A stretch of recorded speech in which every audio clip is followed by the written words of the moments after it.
Good morning. In today's video, we're going to remelt our little nugget here, sterling silver, 150 grams, for a couple reasons.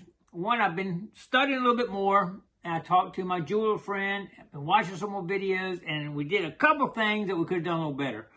One, if you notice, it kind of hardened on the edge here. It's not real solid right there, like it's, and what caused that is we didn't heat this up right here. We poured it into this. It was cool, so it kind of cooled it down before the rest of it would come in. So what we're going to do this time, we're going to actually stick this in the kiln and heat it up. So as we pour the sterling silver in here, it doesn't have a chance to harden right off the bat. So it's going to be red hot, red hot.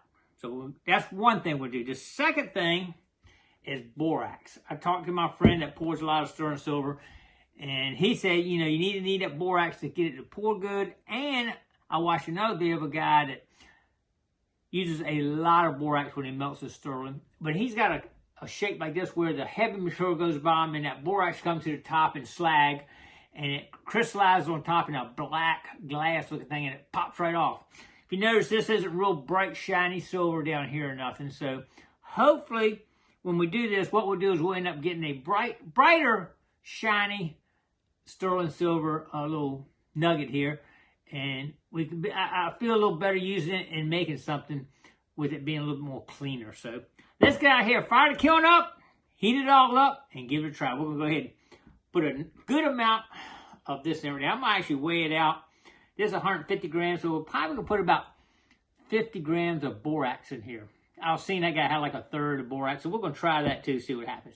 Let's do it. All right, we have both crucibles in here heating up now.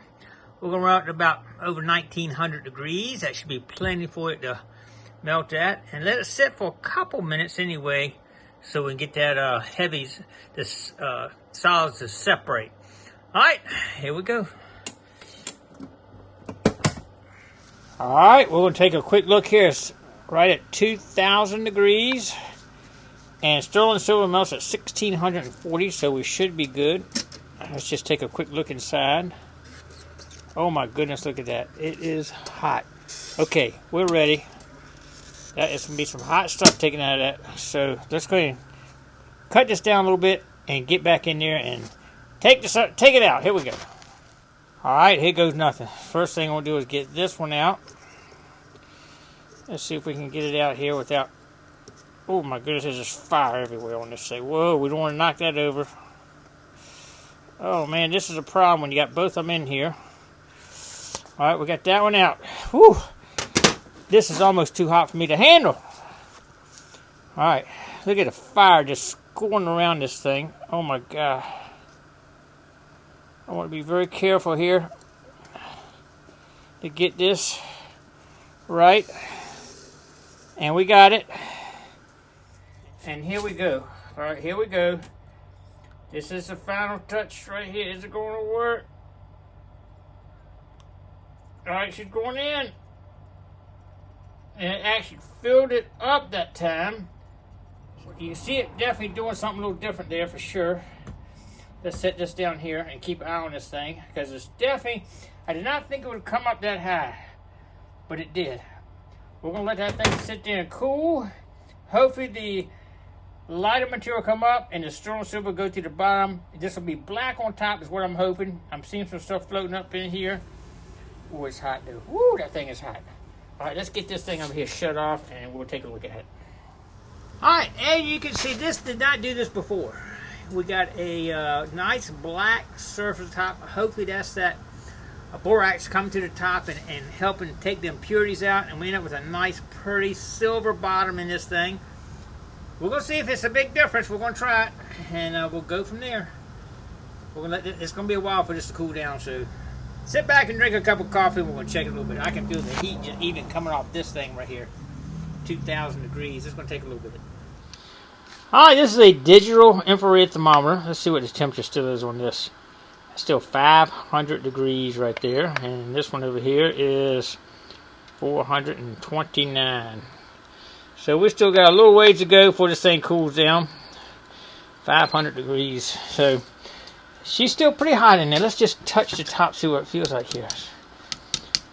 It's hard. I'm thinking there could be like a black glass if it's what I'm thinking is going to happen, but I'm hoping to be about 3/8 of an inch of nothing but black looking glass in this. That would be the borax coming to the top, taking all the impurities out and hardening on the top is what I'm hoping.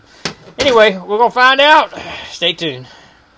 Alright, she's still too hot to handle, but every time we did this before, it came right out. And this time, well, we're getting a little bit of cracking on top.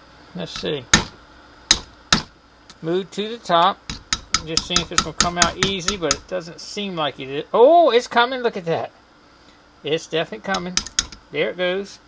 Oh, now I'm liking that. You see that on top right here is what I was expecting.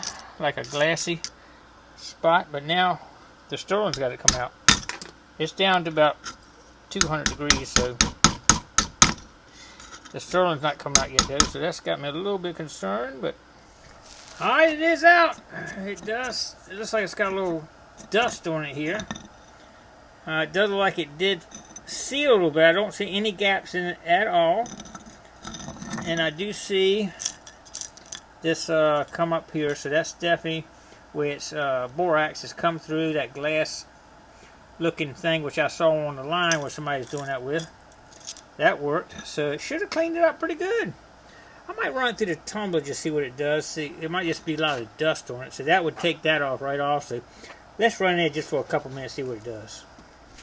Alright, as you can see, this glass looking substance just like this right here is actually attached to this on the edges here somewhat. And what I found out I can do, I can actually break it off. You can see it coming off right there. See how it came off? So I'm just going to pop it off. It's like glass coming off the edges, and that's that borax that gives it supposed to help clean it up a little bit. We're going to knock all this off first and run it through the tumbler again and see if it'll show me. You see the bottom is looking pretty good though. The bottom looks real good. Alright, let's pop this off and clean it up. That is really a pretty piece of sterling. Once we clean it up, it's going to look nice.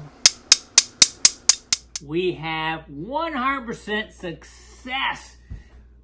First of all, I'll show you this here. Let me talk a little bit about it. It came to the top here, you know, went through there, and it was just like we talked before, ended up being like a glass substance on top, and that's that borax kind of helping filter it down and going through there. But after we did that, it came out, and it looked good on places, but you could still see some of this was still kind of attached on the edge. And I took my knife, you saw, and kind of just busted it off. Then I actually took a little grinder wheel and just knocked off some of it I couldn't get off with knocking it off and cleaned it up. And this thing is bright shiny now. I run it through the tumbler. Check it out all the way around now. This thing is beautiful. Look at that. Now that's pure. That is pure sterling silver. If I want to make some jewelry or something, I could use this now, and it's going to be pure, clean. That's very clean. Before you could see where it kind of melted, you know, kind of solidified in somewhere on top, had little gaps. None of that in this. It is beautiful. So, our little experiment worked. I'm still not quite sure how this borax scientifically is working and the proper amount and everything. So if anybody knows more about this, put a comment down below and kind of educate all of us, me and everybody else, for those of us that want to continue to do a little bit of kiln work. My next project will be probably with the sand casting. Probably going to do the bullet first. I'm not sure. We'll have to see how that goes, because that's a little bit different. I've never seen anybody do what I'm planning on doing, but I think it's going to be pretty cool. I think it's going to work. So anyway, I like it. I already got some others that I poured first. I'm super clean when I did it, so this already ready to go. But this is like 100 and it didn't lose any weight, which is pretty interesting. I didn't lose anything.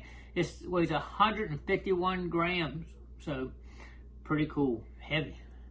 All right, appreciate everybody coming along. If any of y'all mess with this, got any tips or anything, put it down in the comments below. I'll read every comment down there. All right, appreciate everybody coming along. Don't forget to click like, comment below, share, subscribe to Gigmaster, and stay tuned because we got some cool kiln work coming up.